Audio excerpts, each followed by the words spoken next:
Ça n'a pas de sens d'imaginer prendre une décision comme ça par la ville de Paris, qu'il le ferait seul, qu'il le ferait sans concertation, avec tous les désagréments que ça pourrait coller, non pas pour les Parisiens, mais pour des millions de Franciliens. Vous l'avez dit, 1 million d'usagers, d'automobilistes chaque jour qui passent sur le boulevard périphérique, dont 18% de Parisiens seulement. Donc c'est un axe régional structurant. Et toute décision qui concerne le boulevard périphérique, si elle est prise sans concertation, sans consultation et surtout, et vous l'avez dit, sans étude d'impact préalable, aussi bien sur la qualité de l'air que sur les reports de circulation, risquerait d'avoir des effets contraires. C'est-à-dire qu'on pourrait accentuer la congestion, on pourrait accentuer le trafic sur les itinéraires de report. Et donc finalement, la mesure pourrait être assez inefficace. Donc nous, ce qu'on demande, c'est simplement qu'on n'est pas contre, si vous voulez, le principe de réduction de la place de la voiture dans la capitale. Mais encore faut-il le faire en bonne intelligence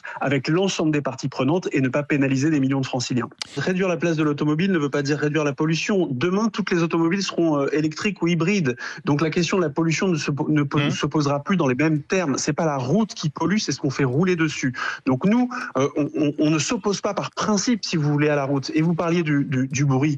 Aujourd'hui, on estime qu'une réduction de 70 à 50 km/h sur le boulevard périphérique réduirait de 1 à 3 décibels pour les riverains du boulevard périphérique. C'est assez peu. Nous, ce que l'on propose, et je vous donne en exclusivité cette information, la région Île-de-France va déposer une motion mercredi matin en séance plénière de la région Île-de-France pour proposer à la mairie de Paris, d'abord, de renoncer à ce projet d'abaissement de la vitesse maximale sur le périphérique et surtout de s'engager dans la pose d'enrobés phoniques neuves. La région, en faisant cette proposition-là, s'engage également à financer à hauteur de moitié le coût de cet investissement qui sera bien plus efficace pour réduire la pollution que de réduire simplement la vitesse, qui risquerait, encore une fois, je le rappelle, d'augmenter la congestion automobile et donc d'augmenter la pollution. Donc une alternative que la région se propose de cofinancer. Et d'un mot, la mairie de Paris, Anne Hidalgo, explique que c'est de son ressort que de décider de la vitesse sur le péri. Vous avez quand même les moyens, vous, à la région, de l'empêcher d'agir, si c'est votre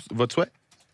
C'est effectivement aujourd'hui du ressort de la ville de Paris. Le boulevard périphérique parisien, c'est un axe parisien, mais c'est une anomalie. C'est-à-dire qu'aujourd'hui, je vous l'ai dit, 1 million de déplacements, 80% des automobilistes, des usagers du boulevard périphérique qui ne sont pas parisiens, un axe structurant pour toute la région Île-de-France. Donc nous, ce que nous demandons, et c'est le dernier volet de la motion que nous allons déposer, c'est que la compétence boulevard périphérique ne soit plus donnée seulement à la mairie de Paris, mais soit attribuée à Île-de-France Mobilité, donc la compétence régionale qui gère l'ensemble des transports en Île-de-France. Eh bien, on a bien compris votre position, Pierre Licia, conseiller régional d'Île-de-France, donc opposé dans la méthode et puis d'une certaine manière dans le tempo, dans le calendrier de cette mesure annoncée par Anne Hidalgo.